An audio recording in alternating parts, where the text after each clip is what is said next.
What if I told you that doing nothing can be the most productive part of your day? And what if by skipping this, you're holding yourself back from the success that you're working so hard for, the happiness that you're striving for? Welcome to the Path of Least Resistance. I'm Brett Jarman, and I'm here to help you cut through stress and rediscover success on your terms. In the last episode of the Path of Least Resistance, I talked about meditation, and the hardest part of learning it isn't learning the actual technique. It's very easy to learn, but it's committing to the practice. And it's not because it's difficult to fit into your schedule, because I promise you, if I were to sit down with you, I would be able to find 20 minutes per day, twice a day, to fit it into your schedule. But it's because of our attitude towards doing nothing, our attitude towards sitting there with our eyes closed for 20 minutes, that is so hard for people to come to grips with. Now, life rewards action, there's no doubt about it. But the thing is, we've glorified action to the point where it's taken over our lives. And even if we look at the backbone of our economy, the word business, busyness, it implies that we're supposed to be busy all the time. Fun fact, the word business does in fact originate from the word busyness, and it comes from an Old English word, besigness. And the meaning of that word, anxiety. So if business is causing you anxiety, there's a definite link there. And this is what we're going to break today. And a supplementary fun fact, besigness, the word ignis has a Sanskrit origin. It originates from the Sanskrit word Agni. Agni is nature's representation of the fire element. And Sanskrit is the original language of the Veda, from where Vedic meditation originates. So that's the end of the fun facts for now. Let's get back to the subject at hand. I was talking about the fact that we glorify action. If you even look at the term power nap, we had to add the word power in front of the word nap because it sums up our attitude towards doing nothing. We don't want to admit to doing nothing, so we add the word power to it, so it sounds like we're doing something, like we're actually being productive. Another demonstration of our inability to tolerate inactivity is in Google page rankings. Every time you do a Google search, you know all about search rankings. You know, there's a glorified position to come up in the first 3 positions or even on the first page of Google. One of the key ranking elements for Google is what they call page load speed. So the faster a page loads on a website, the better it is. Now, they have really weird names for it. So for the full page to load, they call it largest contentful paint. I don't know who comes up with these words, but their benchmark for that is 2.5 seconds. If your web page doesn't load fully within that time, the chances of you ranking within the first 10 Google listings are very, very slim. And there's another measure that they use. They call it first input delay. That means the first sign of activity on the page. And the benchmark for that, 100 milliseconds. They want to see some sign of activity on your page within 100 milliseconds. And these aren't just arbitrary numbers that they've made up. This is based on actual data. They've got trillions of data sets that show people aren't willing to wait around even for longer than 2.5 seconds for a web page to load. That's how impatient we are and how desperate we are to keep ourselves busy. I'm going to show you a quick snippet from a video. It's from Harvard University, a professor at Harvard University called Arthur Brooks, and it's all about boredom, how boredom is essential for us. You need to be bored. You will have less meaning and you will be more depressed if you never are bored. I mean, it couldn't be clearer. Boredom is a tendency for us to not be occupied otherwise cognitively, which switches over our thinking system to use a part of our brain that's called the default mode network. That sounds fancy. It's really not. So you forgot your phone and you're sitting at a light, for example. That's when your default mode network goes on. We don't like it. My colleague in the psychology department here at Harvard, Dan Gilbert, he did experiments where people had to sit in a room for 15 minutes with instructions to do absolutely nothing. And there was nothing in the room to do except there was a button in front of them that they could push. And if they did, they gave themselves a painful electric shock. Sit there bored or get a shock. A big majority of the participants gave themselves shocks instead of thinking about nothing. We don't like boredom. Boredom's terrible. I highly recommend watching the whole video. I'll put a link to it in the description with this episode. But as you can see there, people would rather experience physical pain than the pain of being bored. But I've also got good news for you. You don't even have to experience boredom in order to experience stillness. I'm going to show you how you can transcend boredom itself. Another example of the difficulty that people have relaxing. I have a friend of mine, Sue Hoyne. She is a business coach. She coaches people with product-based businesses. Very good at her job. I'll put a link in the description as well. So it was about, I think it was 4 weeks ago, maybe 6 weeks ago. She posted, it was on a Sunday afternoon. She posted an Instagram story. It was a picture of a book. And her comment with it was, trying my best to relax. Hopefully this book can help. It was something like that. She has a lot of difficulty relaxing. Now, to be fair to Sue, she's in the very fortunate position where she absolutely loves her work. She loves jumping out of bed each day. Usually she'll go to the gym, and then the thing she looks forward to next after that is jumping on calls with clients. That's what she loves to do. However, for most people, what stands in the way of them being able to relax is that gnawing to-do list. I've got this to-do list that's gnawing away at me, all these things that I should be doing instead of relaxing. And that's what stops them from relaxing. And so that's my goal today, is to argue the case for life rewarding inaction. And I'm not just going to be talking about Vedic meditation here. I'm going to be talking about stillness in a whole bunch of forms. I want to help you learn to leverage stillness. And I want to start with an analogy. If you think of music, when you think of all the notes in music, it's not the notes that make the music, it's the gaps between the notes that make music. And it's the same with art. If you think of a line drawing on a page, it's not just the lines that define the art, it's the space between the lines that define the art.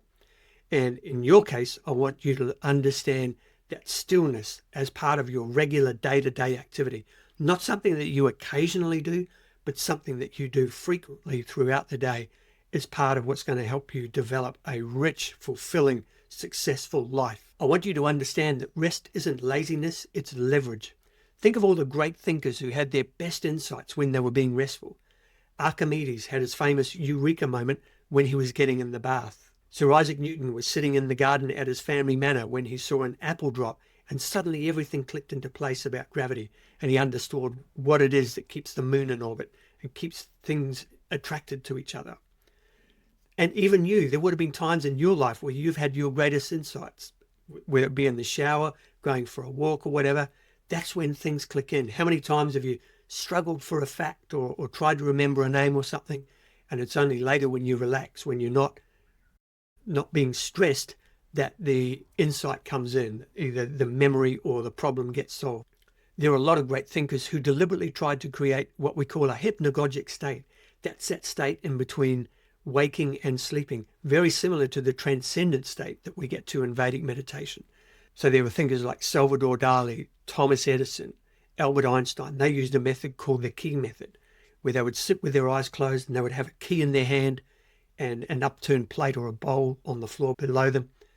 And they would close their eyes and allow their mind to rest. But they didn't want to fall asleep. And so that's why they had the key in their hand, because they knew if they did fall asleep, the key would drop and that would wake them up.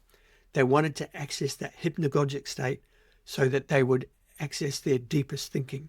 And Einstein's thinking behind this was, we cannot solve our problems from the same level of thinking that created them.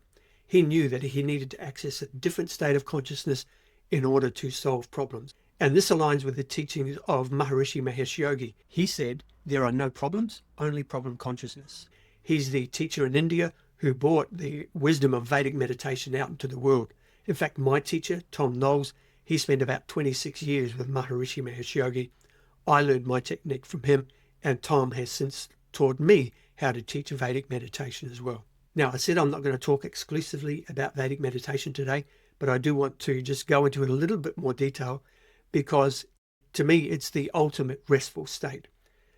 The original term for Vedic meditation is a Sanskrit term. It's called Nishkam Karma Yoga. First word Nishkam, Nishkam, Karma, Karma. You've heard that term before. Yoga, Yoga, Nishkam Karma Yoga. Now, the interpretation of that, the meaning of that term, is accomplishment through effort hardly done. Accomplishment through effort hardly done. Now, that doesn't mean you sit around doing nothing all day. But what it does mean is that Nishkam Karma Yoga, Vedic meditation, helps you access the most efficient state of mind, the most efficient state of body, so that when you do come out of meditation, you're able to be more effective with your action. And even the actions that you do, they don't feel like effort. You feel energized by them. You feel inspired by them. And so even though other people might look at you and think, oh, wow, they're working hard, for you it may not be effort. It's effortless action. This is what Vedic meditation does. It allows you to access productive stress, take on the stress that isn't stressful. One of the earliest examples of Nishkam karma yoga in action comes from the Bhagavad Gita. The Bhagavad Gita is a series of chapters, 18 chapters within a larger epic called the Mahabharata. The Mahabharata is one of the ancient Vedic texts originating in India, and these are beautiful texts. These are the original soap operas. They make Yellowstone look like a comedy. And anyway, within the Mahabharata is a series of 18 chapters, the Bhagavad Gita, which means Song of God. That's the literal interpretation of that term. And so the Bhagavad Gita is a discourse between Krishna, I'm sure you've heard that name, and his cousin Arjuna. Arjuna was an archer who was preparing for battle. He was having this existential crisis because the opposition, the party that he was going to war against, were his cousins, his teachers, his uncles, people who were dear to him. And he was having this crisis about it. It felt wrong for him to be doing that. The discourse obviously goes into that in quite some detail, but the climax of the discourse is where Krishna teaches Arjuna to meditate. He uses the term Nistragunya Bhavarjuna, which basically means, and forgive my pronunciation for the Sanskrit scholars out there, and the meaning of that term is go beyond the three gunas, Arjuna, beyond the three gunas. And what that means is go beyond the relative world, transcend your thinking. And he shows him how to do that.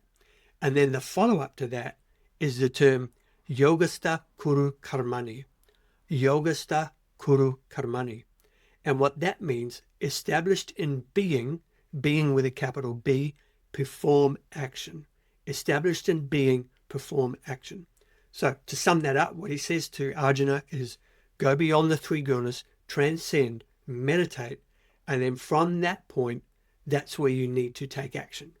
Because the difference between being and our intellectual thinking is our intellectual thinking is often mistaken.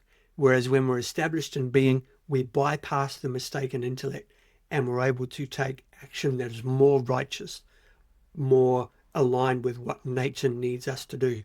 And that type of action is called Kriya, Kriya, spontaneous right action. So this is why Vedic meditation for me is the ultimate form of stillness. Even though from the outside it might seem like you're sitting there with your eyes closed for 20 minutes doing nothing, you're not doing nothing because you're accessing the purest form of your intellect, your super consciousness, and from there you're able to take more productive action when you come out into the real world. Now, like I said, it's not the only form of stillness. It's not the only form of relaxation. Relaxation can take many forms. It can, if you're waiting for a web page to load, and God forbid it should take more than 2.5 seconds, just close your eyes. Take a few deep breaths, in and out, in and out. What that does is it activates your parasympathetic nervous system, deactivates the amygdala, which is responsible for your stress chemistry, and brings in the prefrontal cortex, which allows you to make more conscious decisions. Really simple, just closing your eyes, taking a few breaths. And even if you don't want to close your eyes, take a few breaths anyway. Just take a few conscious breaths. We want to be normalizing relaxation as much as we can. In some business places, they even put ping pong tables and other kind of activities, foosball or whatever, so that people can get up out of their desk and go and do something that disengages them from their work. This is so important, so necessary to do. And if that's not an option for you, if you don't have a ping pong table or a foosball table, just get up and move around anyway. One thing that I do whenever I do what's called context switching. So context switching is, let's say I'm doing admin for my business, and then I want to switch context and I'm going to record a podcast instead. That's what we call context switching. Whenever I do that, I always get up from my desk and I'll go out in the garden, do something.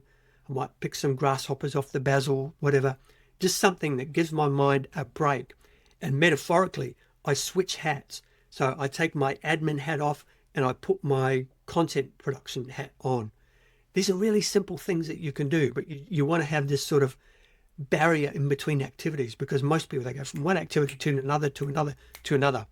Often it's done under the banner of multitasking, as if that's a good thing. It's not. Multitasking is just a way of justifying unproductive stress, justifying busyness. It's not productive at all. Another thing you can do to promote stillness is to keep your phone out of reach. Put your computer on focus mode. If you don't know how to do that, just Google it. Windows has focus mode, and I'm sure Macs do as well. Your phone, you could put it in flight mode, but even better, put it out of reach. When you go to the toilet, don't take the phone with you. These things, it's just another tool that we use to avoid the stigma of stillness. You don't want to be avoiding stillness. You want to be inviting more stillness into your life. If you're a business owner or leader, encourage your people to contemplate. Don't encourage them to look busy whenever you're walking through the office. Let them know, hey, I don't expect you to be busy. I don't expect you to be tapping away on the keyboard all day. Take time out. I'm fine if you want to close your eyes and do some thinking. That's okay. If you want to look out the window and daydream, that's acceptable. In fact, I urge you to do it. If you're fortunate enough to have people on your team who meditate, ideally they do Vedic meditation, but if not, maybe there's a mindfulness practice or whatever that you do that before you do workshops in your business, things like strategy sessions or whatever. Help yourselves get established in being. If you're in a leadership role and you're fortunate enough to work with other leaders who practice Vedic meditation, incorporate that into your business meetings, into your strategy workshops, into your retreats. Remember the point earlier, established in being, perform action. Everyone will perform much better. And especially if you're meditating as a group, there is a group dynamic that happens with Vedic meditation that is very profound. I'll talk more about that in other podcast episodes. Now, before we wrap this up, I mentioned earlier when I showed you the Harvard video, I would show you how you can transcend boredom. The more you invite stillness into life, the more you leverage stillness, what can eventually happen is you end up with stillness during the waking state. What I mean by that is you can be fully awake and not be engaged in thought. This is what it means to be fully present. You can be enjoying your environment around you without internal commentary, without internal dialogue. And this is such an alive state to be. Your senses become more refined.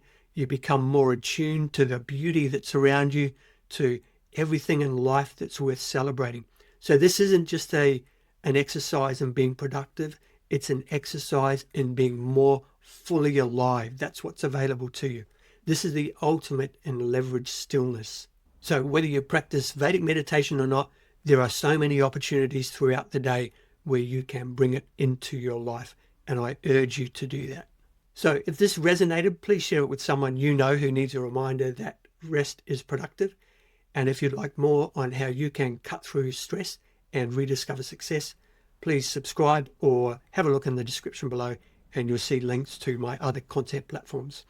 Now, in the next episode, I'm going to be talking about success on your terms, how to rediscover success, redefine success, recalibrate it. Because very often in life, people get kind of trapped pursuing the wrong things in life. So we're going to help you sort of rethink what it is that you're going for in life. I'll see you there. In the meantime, remember to take your path of least resistance and see where it takes you.